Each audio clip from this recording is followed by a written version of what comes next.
Be اے کے بعد پھر میری چونکہ میرے اپنے پسندیدہ ایریا تھا تو میری جو تعلیمی جو کیا کہیں گے اسے تھوڑی سی روشن ہونے لگا, نمبر صحیح آنے لگے. ماسٹرس میں آ کے میں نے جی ہاں اچھا ہونے لگا. ماسٹرس کے اندر آ کے بہت بہتری ہوئی. پھر اس کے بعد پھر ظاہر سی بات ماسٹرس کے بعد معاشی معاملات شروع ہو جاتے ہیں. تو کوشش میں نے کی کہ کوئی سوشالوجی سے متعلق کی جاب ہو, لیکن نہیں ہوئی. تو پھر چونکہ لکھنے لکھانے کی ایک تھوڑی سی صلاحیت تھی, صحافت سے وابستہ ہو گیا. اردو میں صحافت کا آغاز کیا, لیکن قسمت مجھے انگریزی پہ لے کر آ گئی. تو دا نیشن میں نے 8-9 سال رپورٹنگ کی, ڈان کے اندر بھی ٹریننگ کی. اور اس کے بعد پھر میں 2014 میں انڈیا ایک اسکالرشپ مجھے ملی, تو میں وہاں صحافت میں ایک کورس کرنا چلا گیا. انڈیا کے چنائی کا ایک کالج ہے جس کا پرانا نام مدراس ہے. تو وہاں میں نے وہاں کا ایک بڑا انڈیا کا لیڈنگ ایک انسٹیٹیوشن تھا جرنلزم کا, وہاں پہ میں کورس کرنے چلا گیا. وہاں سے جب آیا تو میں نے رپورٹنگ ترک کر دی, میں نے پڑھانا شروع کر دیا جرنلزم. اور پھر میں نے پی ایچ ڈی جو میرا رکا ہوا تھا اس کو میں نے پھر موضوع تبدیل کر کے, پہلے میں ایچ آر مینجمنٹ پہ کر رہا تھا, پھر میں نے اس موضوع کو تبدیل کر کے جوش صاحب پہ آ گیا. جوش صاحب کی انقلابی شاعری اور سیاسی شاعری, پھر اس سے میں نے پی ایچ ڈی کا آغاز شروع کر دیا. الحمدللہ چونکہ جوش صاحب سے تو ایک پرانی قربت تھی, ایک روحانی وابستگی تھی. تو ہلال صاحب جو ہیں میرے کو سپروائزر ٹھہرے, اور میری کلاس فیلو تھی سوشالوجی میں ڈاکٹر کنیز فاطمہ, ان کے انڈر میں نے پی ایچ ڈی شروع کر دیا. تو دونوں طرف سے جو مجھے بڑی سہولت ہوئی. تو اب انشاءاللہ ایک تکمیل کے مرحلے میں انشاءاللہ دیکھیے اس سال جو مکمل ہو جائے گا. ابھی برادر جعفر عسکری گفتگو کر رہے تھے تو میرے ذہن میں ان کے بارے میں آیا. ظاہر ہے ہمارا ان سے تقریباً 1990 سے تعلق ہے. حلقہ ادب میں مختلف جگہوں پر میں نے ان کو نظامت کرتے ہوئے دیکھا, ہلال صاحب کے ساتھ دیکھا, فراست صاحب کے ساتھ دیکھا. میرا خیال ہے کہ وفا کانپوری صاحب کے ساتھ بھی میں نے ان کو دیکھا. ماشاءاللہ ان کی شاعری, ان کا انداز, ان کے ادب, اور آج کل سوشل میڈیا کے حوالے سے مختلف عنوان پہ بات کرتے ہیں. اور مجھے یاد پڑتا ہے کہ فلسطین کے حوالے سے میں نے کوئی پروگرام اٹینڈ کیا تھا کسی بڑی جگہ پر, آئی ڈونٹ نو کہ آرٹس کونسل میں, بالکل یاد آ گیا. تو وہاں پر بھی ماشاءاللہ ان کی بہت اچھے انداز میں انہوں نے فلسطین کو اور آج کے حالات کو بیان کیا.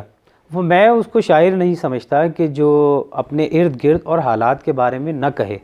تو ماشاءاللہ اوریجنل شاعر, اور اس کے ساتھ ساتھ جوش کو جس سے عشق ہو, یعنی کہ اس کے اندر انقلاب کے جتنے بھی جراثیم ہیں وہ موجود ہیں, اور ساتھ ہی ساتھ جو ہے وہ والی سیاست جو تبدیلی کے لیے, وہ والی سیاست جو لوگوں کی زندگیوں میں انقلاب لے کر آئے, اس کے لیے جوش صاحب کے اوپر پی ایچ ڈی کرنا یعنی کمال کی بات ہے. غزل کے چند اشعار, یہ حالیہ جو کراچی میں جو موسلا دھار بارشیں ہوئیں اور تسلسل کے ساتھ ہوئیں, تو اس حوالے سے ایک غزل میں نے کہی تھی. اس میں ایک آدھ شعر اس مناسبت سے کہ برسات مفلسوں کی صدا سے رقیب ہے, برسات مفلسوں کی صدا سے رقیب ہے, کچے مکان گرنے کا موسم عجیب ہے.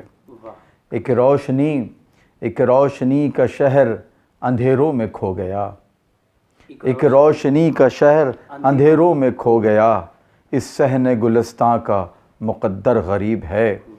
جس صدمہ فراق نے لوٹا حیات کو, جس صدمہ فراق نے لوٹا حیات کو, وہ غم میری جراحت دل کا طبیب ہے. اور اس کا مقطع ہے کہ آنسو امڑ رہے ہیں کلیجہ ہے خون چکا. اس زمانے میں جب یہ میں غزل لکھ رہا تو ایام عذاب قریب سے, تو اسی مناسبت سے آنسو امڑ رہے ہیں کلیجہ ہے خون چکاں, شاید غم حسین کا موسم قریب ہے. واہ, بہت اچھا. دیکھیں یہ جو وجدان کا تصور ہے نا, یہ اور جسے آپ انگلش میں انٹیوشن کہتے ہیں, یہ ایک نظریہ موجود ہے. یعنی یہ وہ نظریہ ہے جسے یہ جو آپ کے جو حواس خمسہ اس سے ہٹ کر ہے, یعنی جسے آپ بعض اوقات الہامی کیفیت بھی کہہ سکتے ہیں. ٹھیک ہے, بعض اوقات شاعر یہ دعویٰ کرتے ہیں کہ ان پہ جو ہے وہ مسلسل تسلسل کے ساتھ شعر اتر رہے ہوتے ہیں. ایک کیفیت ہوتی ہے جس میں مسلسل شعر آنے شروع ہوتے ہیں کہ اس کو انتخاب کرنا مشکل ہوتا ہے, کس کو رکھوں کس کو نہ رکھوں, کسے کاٹ دوں کسے محفوظ کر لوں. تو یہ چیز تو ہے. یہ الگ مسئلہ ہے کہ سائنس اس کی نفی کرتی ہے. مابعد الطبیعات یا مافوق الفطرت جو واقعات ہوتے ہیں اس کی سائنس نفی کرتی ہے، لیکن یہ انسان کے تجربات میں شامل ضرور ہے. براہ راست میرا کوئی تجربہ اس طرح کا نہیں ہے، اتنا زیادہ نہیں ہے اور نہ ہی اتنا کوئی قابل ذکر ہے. لیکن ایک واقعہ ضرور مجھے کسی نے بتایا جو 2-3 کتابوں کے مصنف بھی ہیں، ہمارے عزیز ہیں سعید جعفری صاحب. تو ان کی وابستگی پروفیسر سبط جعفر صاحب سے تھی، شہید سے. اور سبط جعفر صاحب ایک بہت بڑے آدمی تھے، بہت اچھے شاعر تھے، دانشور تھے اور بہت اچھے انسان بھی تھے. تو اس زمانے میں سعید جعفری صاحب جو ہیں وہ انہی مافوق الفطرت واقعات پر ایک کتاب جو ہے ترتیب دے رہے تھے، لکھ رہے تھے، تحریر کر رہے تھے. تو یہ بات سبط جعفر کے علم میں تھی.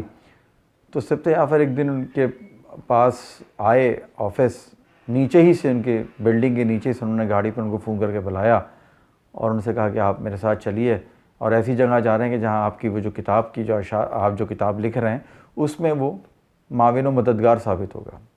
وہ نیچے آ گیا اور ان کے ساتھ چلے گئے. تو معلوم چلا وہ ایک جھمپیر قصبہ، ایک قصبے کی طرف لے کے چلے گئے جو شہر سے باہر ہے، کراچی سے. تو وہاں پر انہوں نے یہ بتایا کہ وہاں پر ایک مسجد ہے جو کہ جنات سے منسوب ہے. اچھا، وہ وہاں پر مجلس پڑھنے کے لیے گئے تھے، مرثیہ پڑھنے کے لیے گئے تھے. تو سعید صاحب کے لیے یہ تجربہ بالکل نیا تھا. لیکن سبط جعفر شاید پہلے بھی اس طرح کے کئی مرتبہ جا چکے تھے. ان کے واقعات میں، ان کے تجربات میں یہ چیز پہلے سے شامل تھی. سعید صاحب گئے وہاں پر تو وہ ایک بالکل اندھیرا گپ اس مسجد تھی اور پردے کے اس طرف ایک کونے پہ ان کو بٹھایا گیا اور پردے کے اس طرف جو ہے وہ جنات موجود تھے. وہاں پہ آوازیں آ رہی تھیں باقاعدہ. اور جہاں تک مجھے انہوں نے بتایا کہ مرثیے کے آغاز سے قبل جو ہے وہ کسی ایک جن نے انگریزی میں تقریر کی، کسی دوسرے جن نے پنجابی میں تقریر کی. اس کے بعد پھر انہوں نے مرثیہ پڑھنا شروع کیا. تو وہ بڑا ایک جب مصائب کا بیان ہوا تو اس میں بہت زیادہ رقت طاری ہوئی، بہت ماحول بن گیا. رو رہے تھے، گریہ کر رہے تھے. انہی میں ایک جو جن تھا وہ پردے اس طرف آنا چاہتا تھا، وہ بار بار ہمکتا تھا تو اس کو پکڑ کے پیچھے کر دیا جاتا تھا. تو اس طرح کے واقعہ تھا.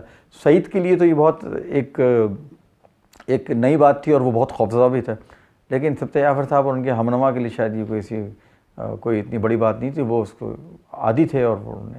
تو اس طرح کے واقعات بھی ہیں لوگوں کے تجربات میں، اس طرح کے واقعات بھی ہیں. تو یہ چیز ہے، اس سے آپ انکار تو نہیں کر سکتے. ناظرین، آپ نے سنا، آپ نے دیکھا، جو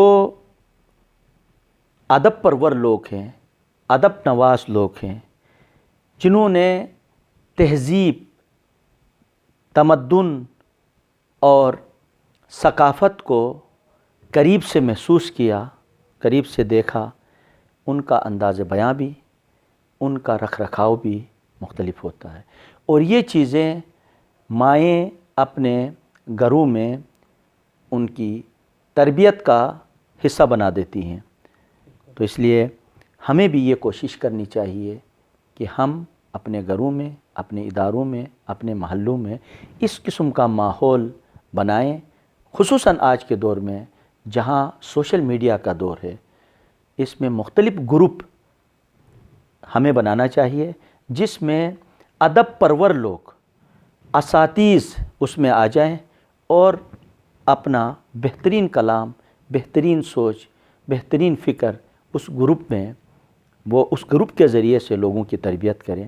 انہی الفاظ کے ساتھ آج کی بیٹھک سے میں اجازت چاہتا ہوں. انشاءاللہ کسی اور جگہ میں کوئی اور شخصیات لے کے آپ کی خدمت میں حاضر ہوں گا. تب تک اپنے میزبان انصار مدنی کو اجازت دیجیے. اللہ حافظ.